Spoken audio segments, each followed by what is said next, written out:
As far back as I can remember, my mother had a limp. When I was in elementary school, she used to lean on me and call me her walking, talking cane. Then one night, she got really ill and had to go to the hospital. I was maybe 7 or 8. It turned out to be pneumonia, but the bigger impact was that when she returned home, she had lost the use of her legs and had to use a wheelchair. She could no longer lean on me. In fact, she had to lean on others to help with routine, day-to-day activities.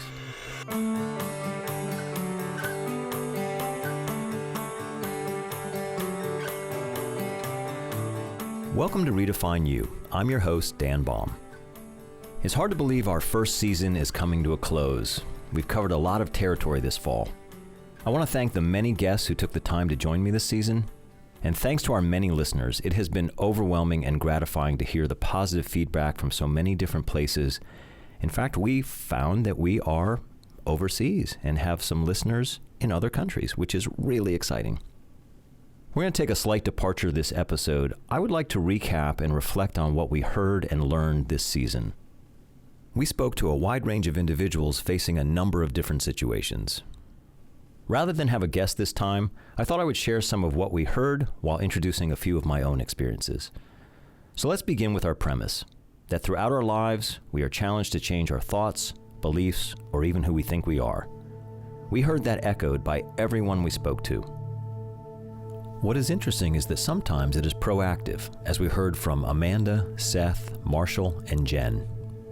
Well, why me? Why should I do that? And it's like, why not you? Why not be the person that gets out there? You have a voice and you have a message. I went from having absolutely no idea what I wanted to do with my life to having a pretty strong idea of where I want to go. Well, you learn from one thing applies to the next. It's like really much like a building block, like a foundation. My gosh, living life as a 7 when it could be a 10? Or my gosh, what if it was even higher? At other times, we are forced to make changes by necessity, what we might term a lightning strike moment, job loss, a family member's addiction, or traumatic injury. We heard examples of this from Mike, Denise, and Robin.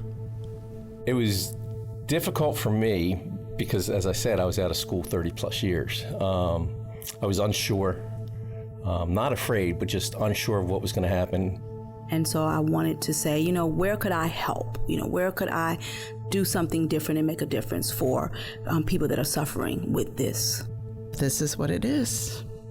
I can't change what happened, and we're gonna make the best of it.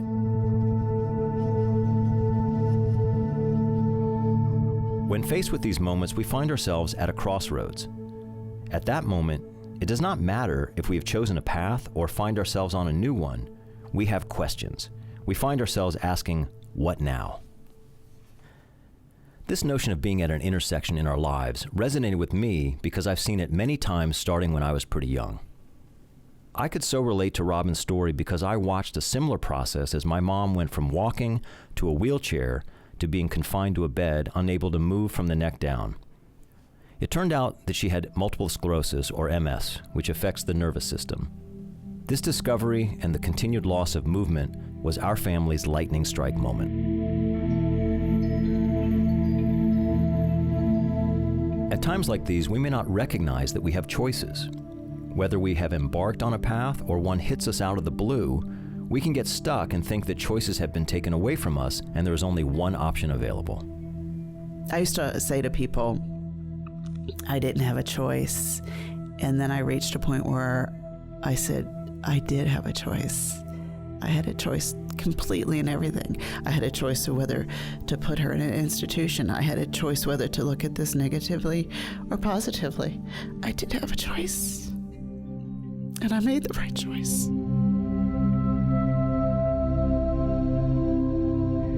Of course, as a child, these were not the kinds of things that I thought about.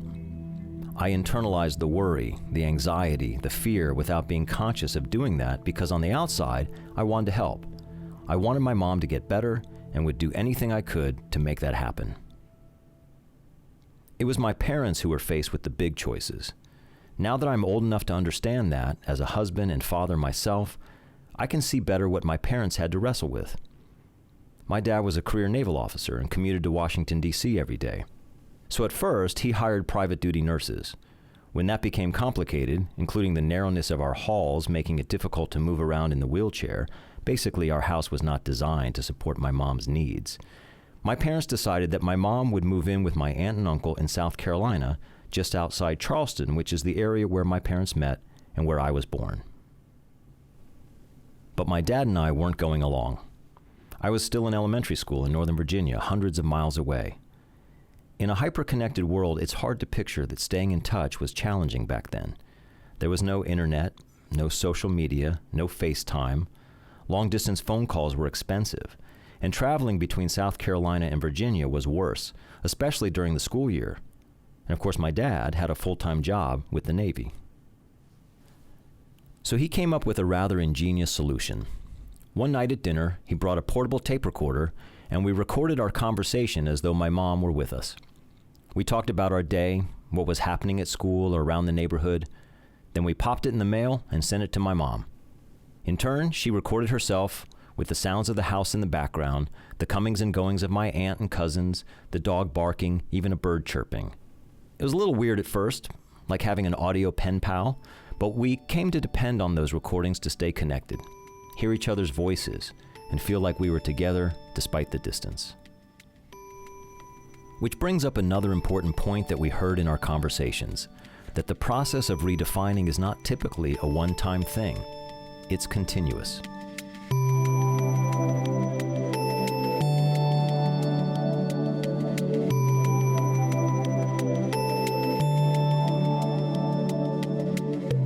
The process of recovery is ongoing. We're always growing and we're always developing. So whether or not we have issues or life is great, you should always be evolving. Redefining ourselves isn't one act. It's a progressive act. And I think what we know about the brain is the more that you do something, the clearer the path is. So the brain's comfortable with that. And we can coach the brain to change or to open up a little bit. The moment that we stop learning is the moment that we become sedentary and we don't grow, right? So keep learning, keep your eye on something different. There's always a different angle to whatever it is we're looking at. My family situation continued to unfold over time. But having my mom in Charleston while we remained in Virginia was not sustainable.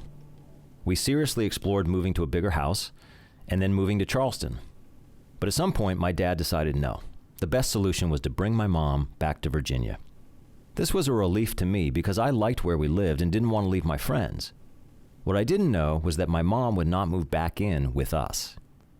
She moved to a nursing home. Long before the development of the assisted living industry, traditional nursing homes were the place where people were left to die. I was around 11 or 12, so not quite middle school, but close. It was pretty creepy. Old people, frail, bony, offending sounds and smells. It was like a house of horrors. As you might imagine, this caused a rift in our family. My dad believed it was the best solution for us. It goes back to choices. Our family had choices, including one I hadn't considered growing up. My dad could have left us. He could have accepted orders anywhere in the world. I could have moved in with family in Charleston. That was a very real possibility. And no one would have faulted my dad for serving his country. But he chose the opposite, to request orders that kept us together, to serve us while also serving his country. In many respects, hearing what other people have faced or are facing can be comforting. I have certainly found it inspiring to know that others experience similar, if not the same thing that I have or could experience. It means we're not alone. No matter our circumstances, others have faced similar situations and succeeded. I share my own story in that spirit.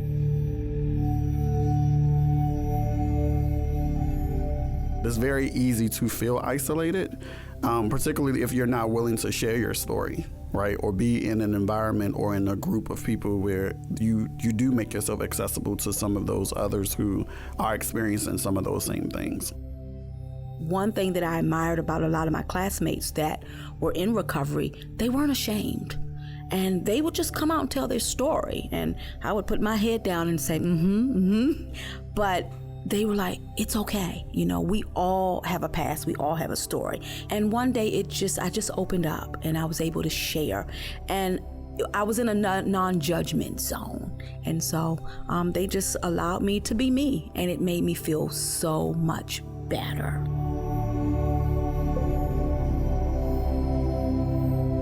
How many times did we hear that we don't have to embark on this journey alone? That there are people willing and able to help us. I'll take it a step further. We can't go it alone. It's not in our nature. We are social creatures, and even when we think we're flying solo, we have wingmen and women right next to us, encouraging, guiding, coaching along the way. I'm not sure why I thought growing up that we have to go it alone. Maybe because my dad looked like he was shouldering so much on his own, the rock on which our family was built. Maybe it's a guy thing. We believe that it's our job to be tough. Or maybe it's a different label. We heard from Mike, for example, that it's very common for those in the military not to ask for help. They're accustomed to being the helpers and not asking for assistance for themselves. In our family's case, we were hardly alone. Quite the opposite. We had nurses, neighbors, friends, extended family, especially my family in Charleston. In the nursing home, we had even more helpers, more nurses, orderlies, friends, family, even strangers who came to visit. It took a village to support my mom and to raise me, and I am forever grateful.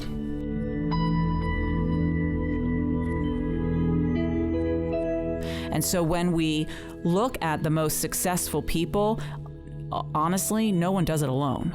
You must reach out to others to support you. I'm very conscious of the fact that every step and every opportunity in my life has come as a result of an influence on someone else, from someone else. That I have lots of role models that have sort of shaped my life and given me direction and given me inspiration. So that notion of giving back in gratitude for what we have and the privileges that we have has been an important milestone and marker for me. I continue to have mentors, and I don't think one mentor is enough. So I have expert mentors. So if whatever area in my life I want to see grow, I need someone who's an expert in that area to guide me through in that way.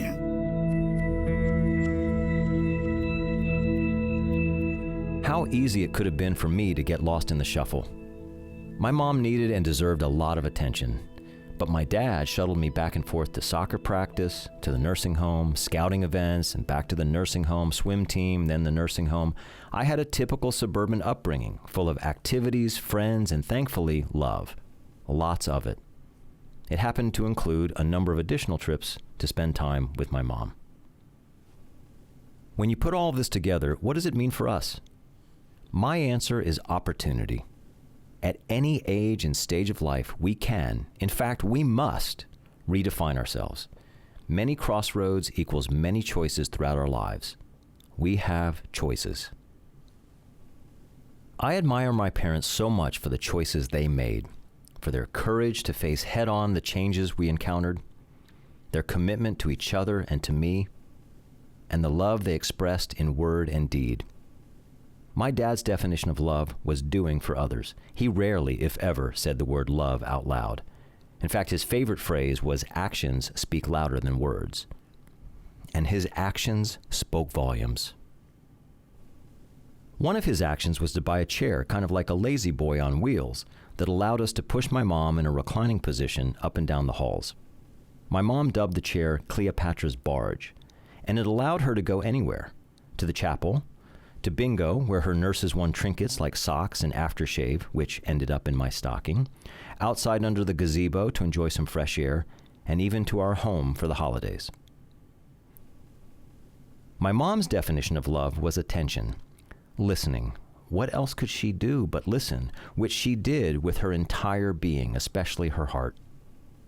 Checking in on others, dictating letters to friends and family, directing others to buy gifts for me, my older siblings, my dad, other family and friends. She could have become bitter and angry, and there were occasional flashes of that. But instead, she chose to turn her attention to others. In other words, she chose love.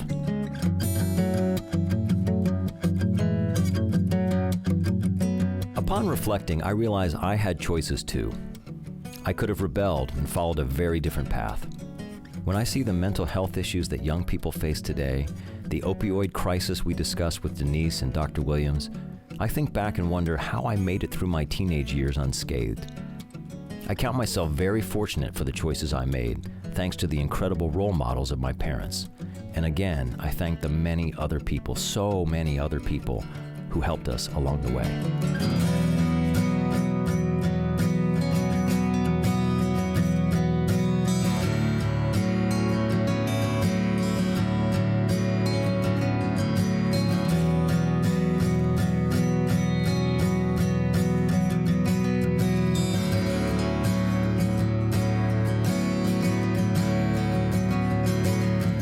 We have come full circle to the beginning premise of this podcast.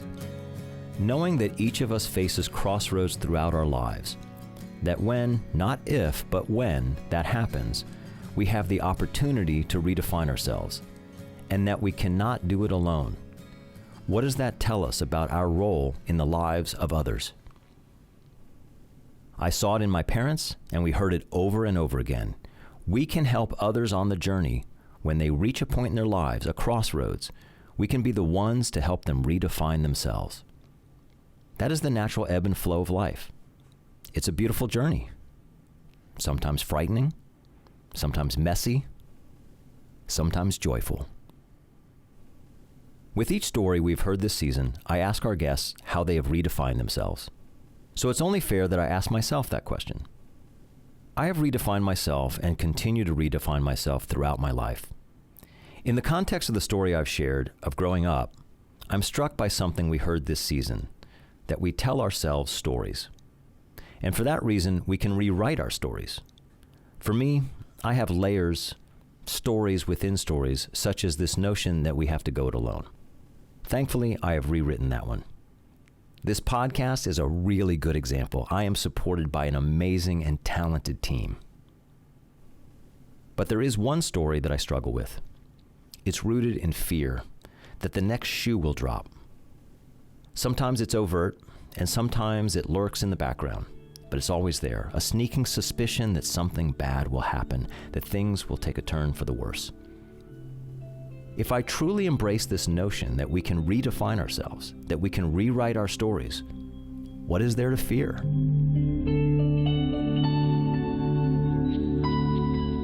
We need to know. We need to know what's ahead of us. We need to be able to see where we're going and predict the endings, even though the irony of that is, as Catherine Schultz talks about in her TED Talk videos, we hate to know what the end of a movie is going to be or the end of a book before we read it, but we always want to know what the end of our thing is going to be.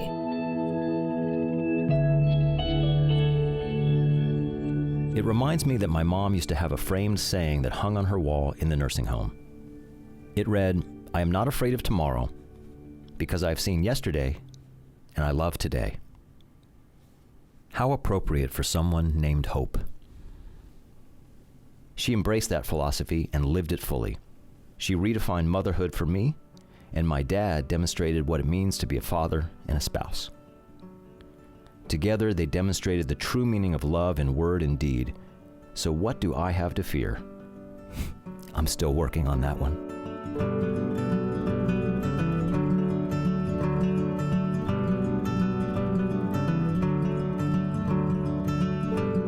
When we embarked on the journey of our podcast, we had no idea where it might lead. We were curious and wanted to explore. We have discovered along the road some wonderful gifts in the form of wisdom and inspiration. And as we have explored in this episode, the journey continues. It's a process. Even when we think we have crossed the finish line, there will be another race, and there'll be others willing to cheer us on.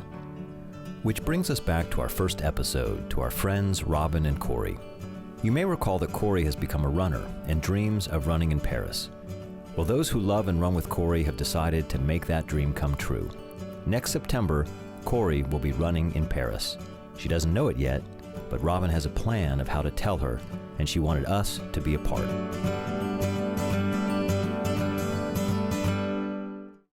Well, hello, Corey. Hello. How is everything?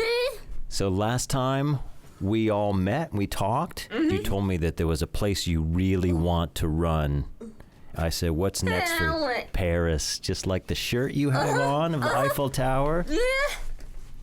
Well, I wanted to hear a little more about that because I think we have a little update and have some guests who are going to join us today. We do. Some special guests. We do. In the first podcast, when Corey, as you said, indicated that she wanted to run in Paris, we've got some great friends that we're going to try to make this happen. Really? Yes, we do, and they're here today. Okay, here they are. Hi. So these are your Hi, sweetie. Come on.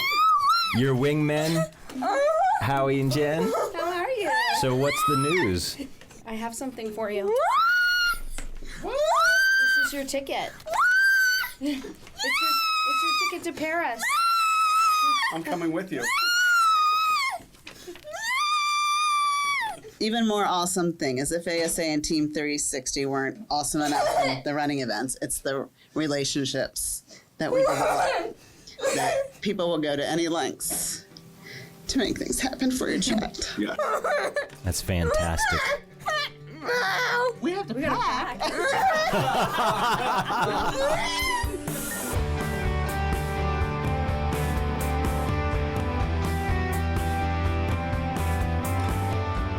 Redefine You is a production of Arundel Community College. Our executive producer is Allison Baumbush, our producer is Jeremiah Pravat, and our writer, Amy Carr Willard. Others who helped with this podcast include Angie Hamlet, Alicia Renahan, and Ben Pierce. Special thanks to all of our guests this season, and an additional thanks go to those who joined us today, Robin and Corey Ward, Howie Cohen, and Jen Roslin. Find show notes, how to subscribe, and other extras on our website, aacc.edu/podcast. And please join us in the new year. We'll be back with Season 2 on January 22nd. I'm your host and creator of this podcast, Dan Baum. Thanks for listening. So, Corey, is that a wrap?